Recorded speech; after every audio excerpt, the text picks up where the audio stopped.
do Piauí. Senhor presidente, eu queria, antes do expediente, como líder, dizer a Vossa Excelência que estive presente na sexta-feira passada, em Parnaíba, Piauí, acompanhando o senhor governador de Estado, Wellington Dias, para a solenidade de encerramento do 4º Salão de Turismo da Roda das Emoções, que envolve os estados de torno, Piauí e Ceará, Piauí e Maranhão, que estão em torno do Delta do Parnaíba, e o Ceará. Esse é um projeto que já veio sendo amadurecido já com tempos atrás, com apoio entusiástico do ex-governador do Ceará, hoje esse novo senador, esse eminente homem público que honra o país, que é o senador Cid Gomes, um homem que, apaixonado pela Paraíba, viveu a sua infância, a sua adolescência, a sua adolescência, o que mostra o contraste, hoje, eu gosto de lembrar, entre Sobral e Parnaíba. Depois, senhor presidente, infelizmente, houve uma certa resistência e diferença do Maranhão para o projeto, mas agora ele é retomado, sobretudo em razão do consórcio nordestino, que é o governador do Nordeste, que tem no governador Wellington Dias um dos seus arautos, um dos seus embaixadores. Em razão disso, é uma grande perspectiva das Rodas das Emoções, com apoio agora extensivo, decidido, de Maranhão, o Ceará e Piauí, e da oportunidade, o senhor governador comunicou a parceria ali representada naquele momento pelo seu agente no Nordeste, iria, nos próximos dias, efetuar voos Fernando Noronha, Fortaleza, Jericoacoara, Recife, Fernando Noronha, Jericoacoara, Fortaleza, Jericoacoara e Parnaíba. Essa é uma notícia muito importante, que vai aumentar o fluxo de turistas para aquela cidade. Tem governadores comprometidos, inclusive, da isenção do ICMS, que é uma maneira muito importante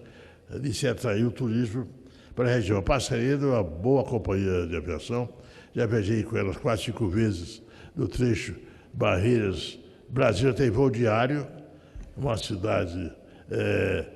que tem 3 voos, 2 outros voos, tem voo da Azul, tem voo da Latam, mas esse aparelho é um voo diário para Brasília,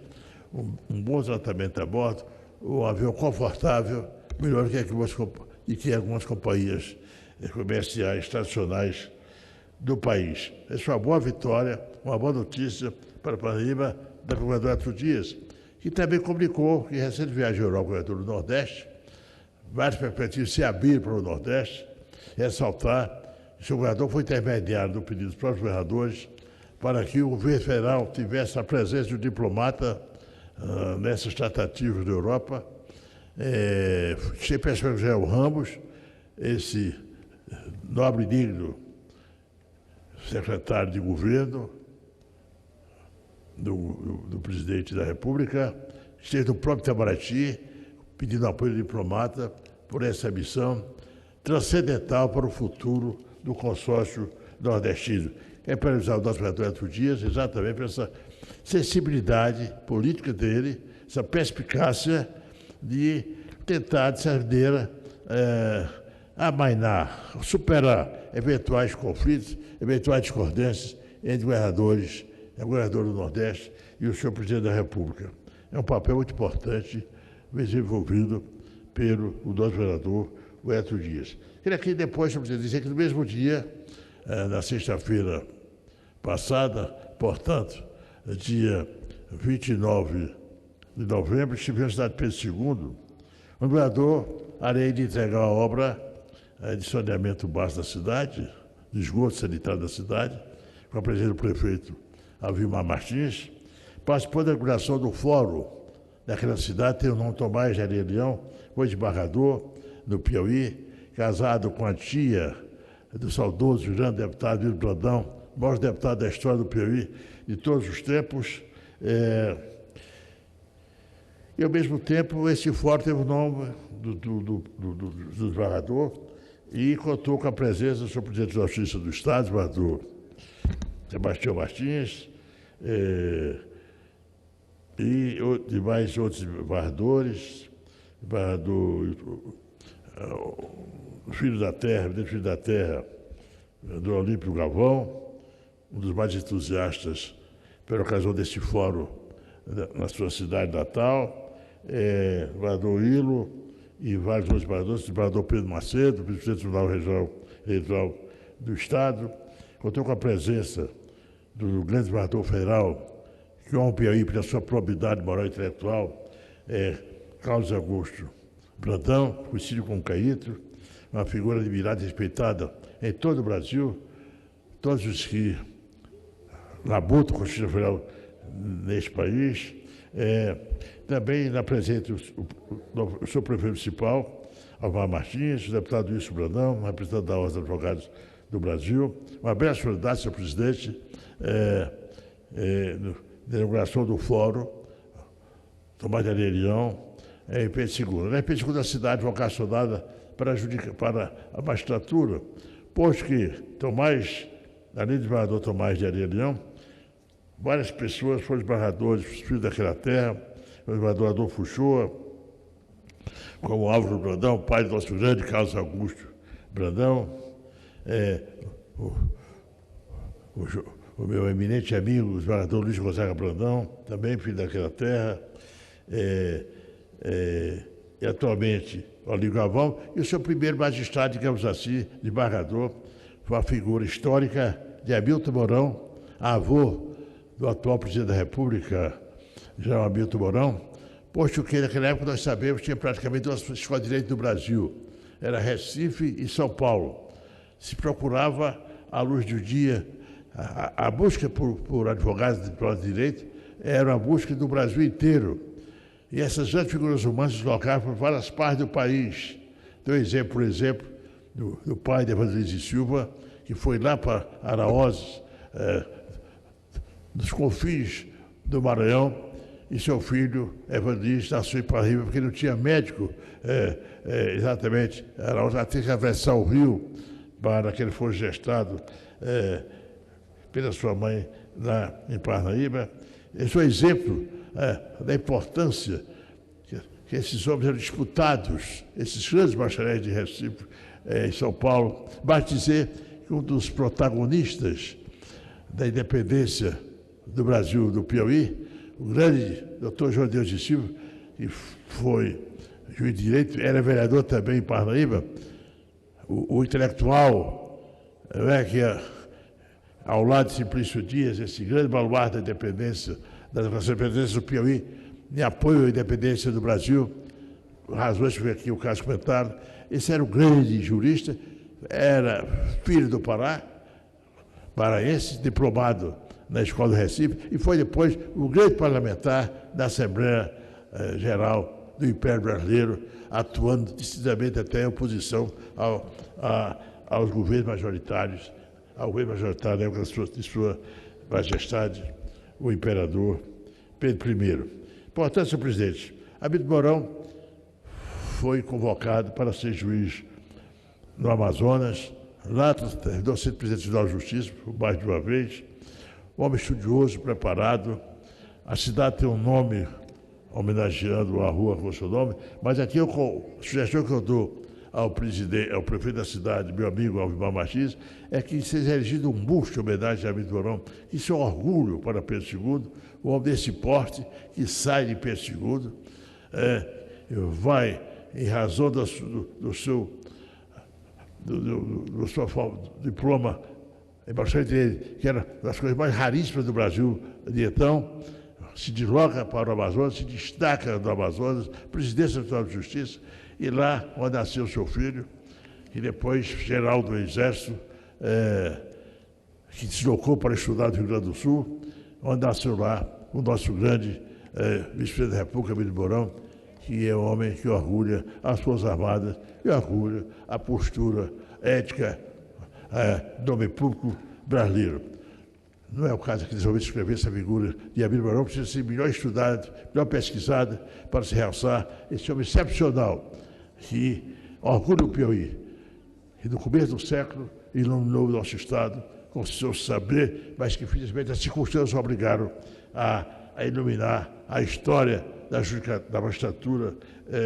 do Amazonas. Senhor presidente, quero aqui também, senhor presidente, destacar, nesse sentido, que nessa inauguração do fórum lá em Pedro II, houve também a posição, a inauguração da sala com o nome do advogado, foi nosso colega aqui da Câmara, Ciro Nogueira, passador Ciro Nogueira, da sala de advogados, sociedade simples, bonita, com a presença do presidente dos advogados do meu estado, Celso Barros Coelho, um rapaz íntegro, uma postura de seriedade, de responsabilidade, de tratar o direito do ponto de vista ético, não é? Sem nada além do direito da interpretação jurídica, sem nenhum outro tipo de postura pessoal em torno das demandas judiciais entregues à sua honorabilidade profissional e dentro dos homens públicos que mais orgulham o meu estado, que é Celso Barros Coelho, que já tive a oportunidade de falar aqui nesta casa algumas vezes e cujo neto se retrata a grande personalidade de um homem que enfrentou momentos difíceis da sua vida quando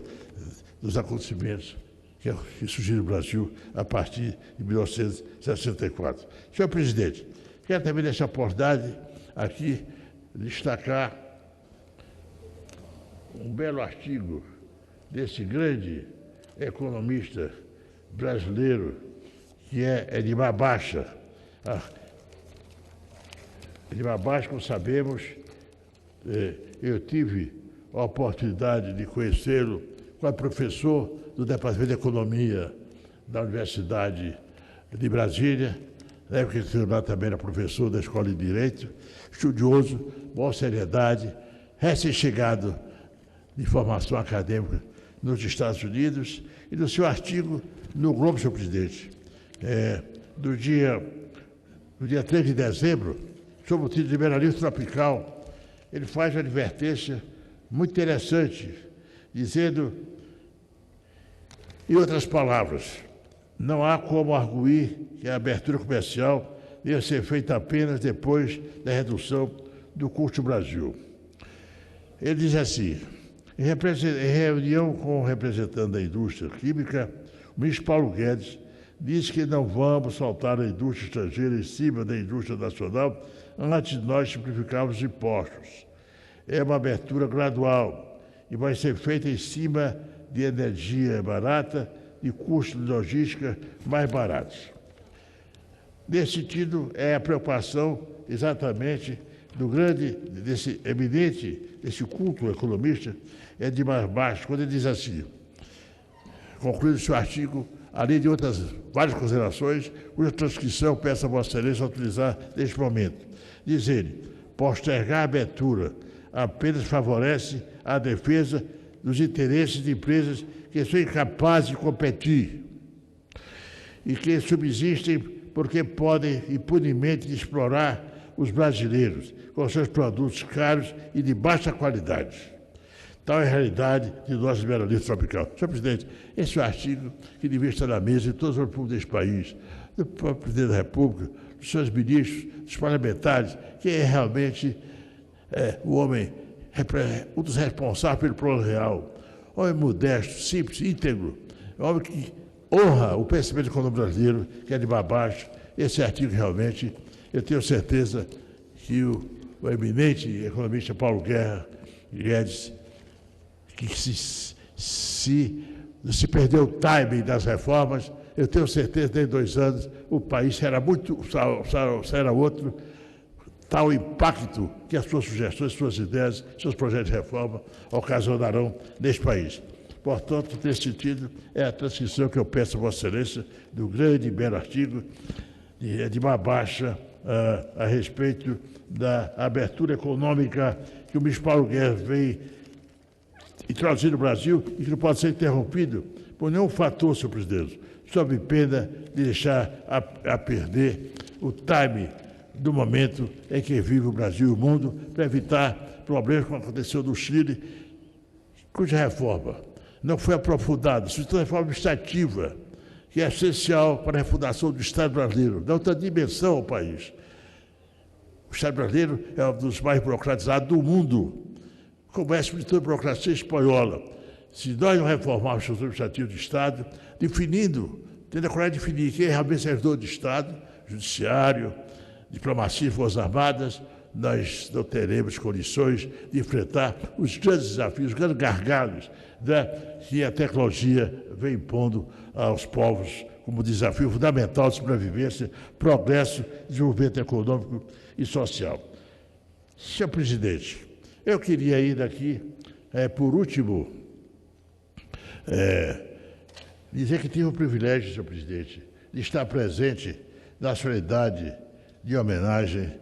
a esse grande advogado que é Ulisses Hildo de Rezende, aos 60 anos da advocacia Riedel, memorada no Salão Alvorada, no Centro de Convenções Ulisses Guimarães. A bela homenagem foi prestada da Auditório Alvorada, do Centro de Convenções, como diz. O doutor Ulisses foi saudado pela sua neta, a bela e competente advogada Thais Riedel, a terceira geração da família Riedel, seu filho Paulo, pai de Thaís, que tive a honra de ter sido professor da Universidade de Brasília, e o próprio doutor Ulisses. E saudando o grande advogado, em nome de todos os admiradores do doutor Ulisses, também a grande figura do ministro Aires Brito, que agradeceu a história do Supremo Tribunal Federal. A doutora Thaís fez um discurso bem articulado sobre desafios da advocacia atual, diante do impacto da tecnologia, da revolução tecnológica e os problemas institucionais da hora presente no mundo e no Brasil. A história do Rio ocupa todo o mandato, senhor presidente, da Libertibol, e é possivelmente o mais respeitado e procurado escritório de advocacia em matéria penitenciária do Brasil. Embora a advocacia Riedel defenda hoje causas civis, tributárias e sobretudo trabalhistas, que firmaram, aliás, a causa trabalhista, o conceito e a presença do doutor Ulisses do Senado Nacional da Advocacia. O seu filho Paulo disse com muita propriedade que aos 86 anos de idade o doutor Ulisses esbanja saúde, vitalidade, criatividade. Ele ainda atua como sócio e parceiro, continuando a nos inspirar e orientar em nossas principais decisões, além de atuar em outras frentes de cunho social e espiritual. Então, ao saudar o doutor Ulisses, senhor presidente, o faço à vontade. Doutor Ulisses, que foi o fundador do DIEP, que sempre analisou as personalidades do Congresso Nacional, sempre não consegui e nunca ter uma nota importante. Talvez pela minha postura um pouco adroate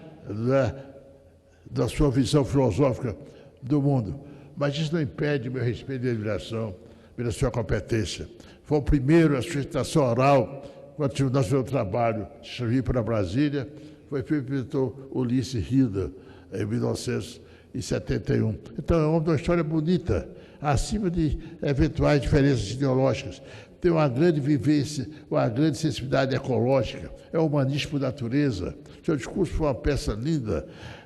Precisamos redefinir o papel do humanismo do mundo. Entre a sociedade teosófica, toda a sua espiritualidade, engenho da sua personalidade. Essa figura singular foi homenageado. E, para melhor definir o seu papel, eu vou pedir aqui a Vossa Excelência a transcrição, nos anais desta casa, do belíssimo discurso do seu filho Paulo, como diz meu ex-aluno na NB, que retrata com muita serenidade, muita propriedade a figura querida do seu pai. O doutor Aires Brito fez uma saudação excepcional, culta, de homem preparado, homem que tem uma visão do mundo espetacular. Também, independentemente da sua postura, de homem que tem suas posições, suas fricções políticas, ideológicas, mas um grande jurista, um juiz independente, um homem respeitador, que respeita o diálogo, incentiva a comunicação entre as partes adversas. Aires Brito é um exemplo de grandeza da Suprema Corte, um exemplo de como transportar as pessoas numa sociedade civilizada. Eu quero aqui, portanto, pedir a vocês também a transcrição nos andares desta casa, desse belo discurso do filho Paulo Riedel, em homenagem a seu pai, cujo escritório no Liberty Mall ocupa todo o andar, do 17º andar, exatamente mercê da respeitabilidade, da procura, da sensação que todos os clientes que ali procuram sabem de que ele sabe lidar os casos com sinceridade, com lealdade, sem nenhuma preocupação de envolvimento pessoal em relação à judicatura, mas somente confiado no direito. Viveu sempre em função da democracia dos sindicatos e a sua sensibilidade dos problemas sociais não tem nenhuma postulação oportunista ideológica, por mais que seu pensamento possa ter vinculação a Alagoas. É o seu sentimento humanista, é a sua sensibilidade espiritual, que o faz ter uma paixão muito grande pelos trabalhadores. Ele foi advogado de mais de uma centena de sindicatos trabalhistas em nosso país. Senhor presidente, muito obrigado pela atenção de Vossa Excelência.